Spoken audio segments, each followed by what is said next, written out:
नमस्कार, आप देख रहे हैं स्पेशल रिपोर्ट न्यूज रूम से। आपके साथ मैं हूं अंजना ओम कश्यप। आज बात सबसे पहले महाराष्ट्र एक गदर कथा की। जी हां, उद्धव ठाकरे और एकनाथ शिंदे के बीच छिड़ी जंग से पूरा देश वाकिफ है, लेकिन दशहरे के दिन इन दोनों के बीच शक्ति प्रदर्शन की रैली ने दुश्मनी की खाई को और चौड़ा कर दिया।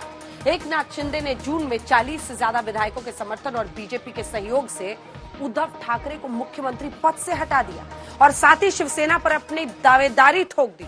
अब आगे बीएमसी चुनाव है, ऐसे में उद्धव ठाकरे और एकनाथ शिंदे एक तरफ तो असली नकली शिवसेना का युद्ध लड़ रहे हैं, दूसरी तरफ महाराष्ट्र को यह भी दिखाने की कोशिश है किसमें कितना है दम।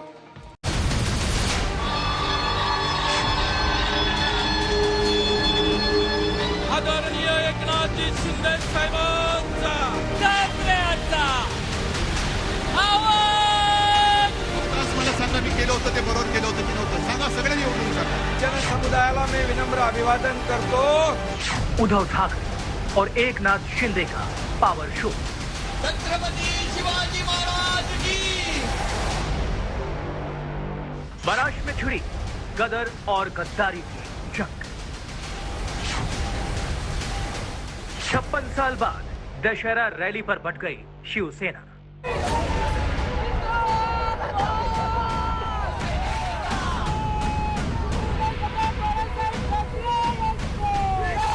सबसे पहले दशहरा रैली में जुटी भीड़ से उद्धव ठाकरे और एकनाथ शिंदे के शक्ति प्रदर्शन का विश्लेषण करते हैं। 56 साल के इतिहास में यह पहली बार था जब दो जगहों पर दशहरा रैली आयोजित की जा रही थी। पहले तो उद्धव ठाकरे और एकनाथ शिंदे के बीच ज्यादा से ज्यादा भीड़ जुटाने से लेकर एक दूसरे के लोगों को तोड़ने की होड़ दिखी और इस रेस में एकनाथ शिंदे बढ़त बनाते दिखे। यहाँ तक कि उद्धव ठाकरे गुट ने भी माना कि एकनाथ शिंदे की रैली में ज्यादा लोग थे, लेकिन उद्धव गुट ने ये भी कहा कि जब तक एकनाथ शिंदे बोलने के लिए खड़े हुए आधे से ज्यादा लोग निकल चुके थे। गर्व से कहो हम, गर्व से कहो हम।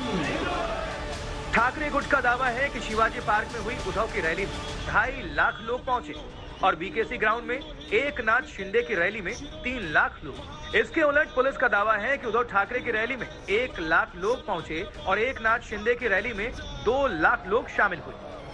शिवाजी पार्क की क्षमता 80,000 है और बीकेसी मैदान में 1 लाख लोग जुट सकते हैं।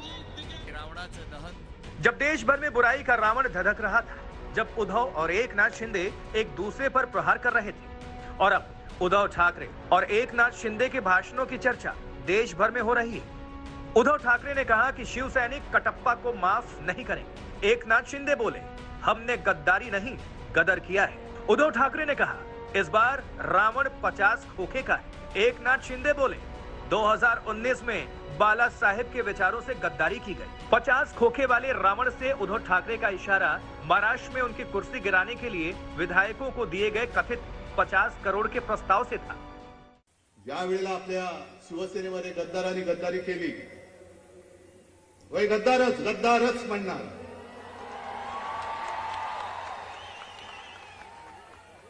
कारण मंत्रीपद तुमच्या बुडाला चिकटलेली जरी असली ती काही काळापुरती आहेत,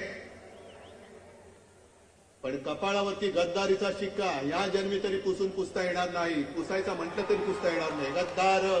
गद्दारी झाली पण गद्दारी। इसके जवाब में शिंदे ने भी कहा, अगर उद्धव हमें गद्दार और खोखासुर बोल रहे हैं तो हाँ, ये गद्दारी हुई है। वो भी तो गद्दारी थी जब 2019 में बाला साहेब ठाकरे के विचारों को छोड़कर महाविकास आघाड़ी सरकार बनाई। गद्दारी झाली पण गद्दारी झाली ती 2019 ला गद्दारी झाली। ज्या निवडणुका आपण लढवल्या त्या निवडणुका लढवल्यानंतर जी आघाडी केली त्याच वेळेस गद्दारी झाली। होय,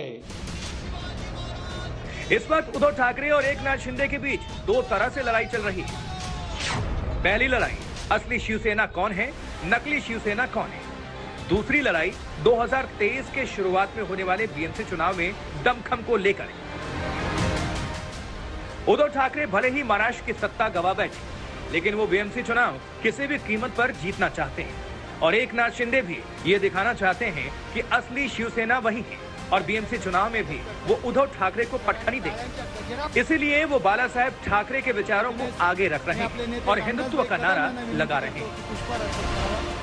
गर्व से कहो हम, गर्व से कहो हम।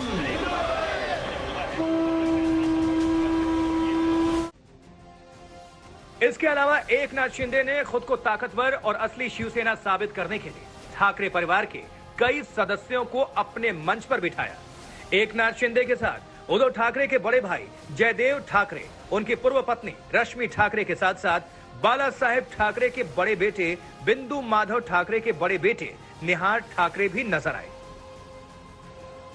एकनाथ शिंदे ने आनंद दिघे को भी अपने साथ बिठाया, वो आनंद दिघे जिनको बाला साहेब ने कार्यकर्ता बनाया था। बाल ठाकरे के 3 बेटे हुए, बिंदु माधव, जयदेव और उद्धव। बिंदु माधव की मौत एक हादसे में हो गई। जयदेव के साथ परिवार के रिश्ते ठीक नहीं थे और वो अलग रहते हैं। बाला साहेब ठाकरे अपनी ज्यादातर संपत्ति उद्धव के नाम कर गए थे। मातोश्री बंगला भी उनके नाम कर दिया था। कल एकनाथ शिंदे के रैली में उद्धव ठाकरे के भाई जयदेव ठाकरे, उनकी पत्नी स्मिता ठाकरे और उद्धव ठाकरे के बड़े भाई के बेटे दिखाई दिए। कहीं न कहीं जब से एकनाथ शिंदे उद्धव ठाकरे से अलग हुए हैं, उद्धव ठाकरे ने ये कहा है कि बाला साहब ठाकरे का नाम एकनाथ शिंदे इस्तेमाल कर रहे हैं और कहीं न कहीं उनके जो पिता है उनका नाम और काम चुराने की कोशिश कर रहे हैं। तो क्या एकनाथ शिंदे ने जो करीबी परिवार वालों को उद्धव ठाकरे के अपने स्टेज पर बुलाया था दशहरा रैली में, वो ये बताने के लिए था कि ठाकरे परिवार के कुछ ऐसे भी फैमिली मेंबर्स हैं जो एकनाथ शिंदे के साथ है, यानी कि बाला साहब ठाकरे के परिवार का आशीर्वाद उनके जो शिवसेना है उसके साथ भी है। कहीं ना कहीं ये दिखाने की कोशिश दशहरा रैली में की गई। बिंदु माधव के बेटे निहार शिंदे भी शिवसेना में शामिल हो गए। ठाकरे परिवार की तीसरी पीढ़ी से एक और शख्स ने राजनीति में कदम रख दिया है। तो जयदेव, स्मिता और निहार को अपने साथ मंच पर लाकर शिंदे ने उद्धव को एक और बड़ा और तगड़ा झटका दे दिया है। मुस्तफा शेख, मुंबई, आज तक। कैसे अमेरिका से लेकर थाईलैंड तक दहशत ही दहशत है। अमेरिका के कैलिफोर्निया में एक पंजाबी परिवार का अपहरण करके हत्या कर दी गई, तो थाईलैंड के एक डे केयर सेंटर में एक हमलावर ने ताबड़तोड़ गोलियां बरसाई, 30 से ज्यादा लाशें बिछा दी। आइए देखते हैं हमारी ये दिल दहलाने वाली रिपोर्ट।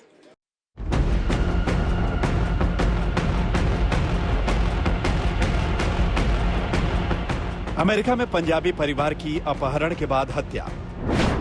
कैलिफोर्निया में 8 साल की मासूम आरोही को भी मार डाला। अमेरिका के कैलिफोर्निया में 3 दिन पहले एक परिवार का अपहरण हो जाता है। उसी घड़ी से दुनिया की सांसें अटकी हुई थी। पता नहीं इस परिवार का क्या हुआ होगा।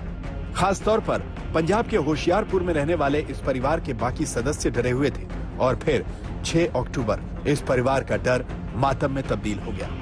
अमेरिका से पूरे के पूरे परिवार के मारे जाने की खबर सामने आई। 8 साल की आरोही के साथ साथ उसकी मां जसलीन कौर, पिता जसदीप सिंह और ताया अमनदीप सिंह की लाश हचिंसन रोड के पास एक खुली जगह पर पड़ी हुई मिली। सभी की हत्या गोली मारकर की गई थी। इसी के साथ इस परिवार का पूरी तरह से जला हुआ एक मिनी ट्रक भी मिला है, जिसमें कातिलों ने उन्हें अगवा किया था। कैलिफोर्निया पुलिस ने इस मामले में 48 साल के एक शख्स को हिरासत में लिया है। जानकारी है कि आरोपी ने खुद को मारने की कोशिश भी की। अब उसकी हालत भी गंभीर बनी हुई है। पुलिस को इस मामले में लीड जसदीप के एटीएम के इस्तेमाल से मिली थी। इससे पहले कैलिफोर्निया के फायर अधिकारी ने बीते सोमवार को मेरठ के बाहर एक ग्रामीण इलाके में अमनदीप सिंह का आग लगा हुआ ट्रक बरामद किया था। पुलिस ने शक जाहिर किया है कि किडनैपर्स ने आग लगाकर सबूत खत्म करने की कोशिश की थी। इससे पहले अमेरिकी पुलिस अधिकारियों ने अपहरण की फुटेज जारी की थी। इसमें पता चलता है कि मर्सिड में बंदूक की नोक पर परिवार का अपहरण किया गया था। पुलिस की माने तो होशियारपुर के परिवार का कातिल मैनुअल साल्गाडो पहले इनके ऑफिस में काम करता था। वह पहले भी अपहरण के केस में सजा काट चुका है। हालांकि उसने ऐसा क्यों किया, इसका पता नहीं चल पाया है। पुलिस को शक है कि परिवार ने उसे नौकरी से निकाला था। कहीं इसी रंजिश की वजह से उसने यह वारदात तो नहीं की। ਉੱਥੇ ਦੀ ਪੁਲਿਸ ਪ੍ਰਸ਼ਾਸਨ ਨੇ ਉਹਨਾਂ ਦੀ ਗੱਡੀ ਟਰੇਸ ਕੀਤੀ ਹੈ, ਜਿਸ ਨੂੰ ਕਿ ਉਹਨਾਂ ਨੇ ਅੱਗ ਲਗਾ ਕੇ ਦਫ਼ਤਰ ਤੋਂ 25-30 ਕਿਲੋਮੀਟਰ ਦੂਰੀ ਤੇ ਛੱਡ ਦਿੱਤਾ ਹੈਗਾ ਤੇ ਉਹਨਾਂ ਦੇ ਫੋਨ ਮਿਲੇ ਆ। ਹਜੇ ਤੱਕ ਕੋਈ ਵੀ ਖਬਰ नहीं हैगी। थाईलैंड के डे केयर सेंटर में गोलीबारी। गोलीबारी में 30 से ज्यादा लोगों की मौत। ये तस्वीरें थाईलैंड के नोंगबुआ लम्फू शहर की है। यहाँ 6 अक्टूबर की सुबह ऐसा कोहराम मचा कि थाईलैंड तो क्या पूरी दुनिया दहल गई। असल में यह हमला हुआ एक शहर के डे केयर सेंटर यानी बच्चों के स्कूल में, जहां एक गुमनाम हथियारबंद हमलावर ने धावा बोलकर ताबड़तोड़ गोलीबारी शुरू कर दी। और तो और जब अंधाधुंध गोलीबारी कर बच्चों को निशाना बनाने के बाद भी उसका जी नहीं भरा तो उसने डे केयर सेंटर में सो रहे मासूम और बेगुनाह बच्चों पर एक एक कर चाकुओं से वार करना शुरू कर दिया और इंसान और इंसानियत दोनों की लाशें बिछाता चला गया। हमले के बाद वो फिर से अपने घर लौटा। वहां उसने अपनी बीवी और मासूम बेटे की जान ली और फिर खुद को मारकर इस भयानक कहानी का द एंड कर दिया। हालांकि अब तक हमलावर की पहचान हो चुकी थी। 34 साल का पानिया नाम का ये शख्स थाईलैंड पुलिस का एक ऐसा मुलाजिम था जो नशाखोरी के जुर्म में नौकरी से बर्खास्त कर दिया गया था। थाईलैंड पुलिस ने तकरीबन 35 लोगों की मौत की पुष्टि की है और बताया है कि अकेले डे केयर सेंटर में ही उसने 24 लाशें बिछाई, जिसमें 19 लड़के और 3 लड़कियों की लाशें थी। इस वारदात में 12 लोग बुरी तरह जख्मी हुए, जिनका फिलहाल इलाज चल रहा है। डे केयर में गोलीबारी के बाद पुलिस हमलावर की तलाश में जुट गई थी, लेकिन जब तक पुलिस हमलावर की पहचान कर पाती और उसके घर पहुंचती, उससे पहले ही उसने अपनी तरफ से इस खौफनाक कहानी का द एंड कर दिया था। पुलिस को उसके घर के बाहर इस वारदात में इस्तेमाल किया गया उसका जला हुआ ट्रक पड़ा मिला, जबकि घर के अंदर उसकी और उसके परिजनों की लाशें पड़ी थी। आज तक ब्यूरो। इसी के साथ स्पेशल रिपोर्ट में न्यूज रूम से इतना ही। देश दुनिया के बाकी खबरों के लिए आप देखते रहिए आज तक। आज तक HD, सबसे तेज, सबसे ज्यादा।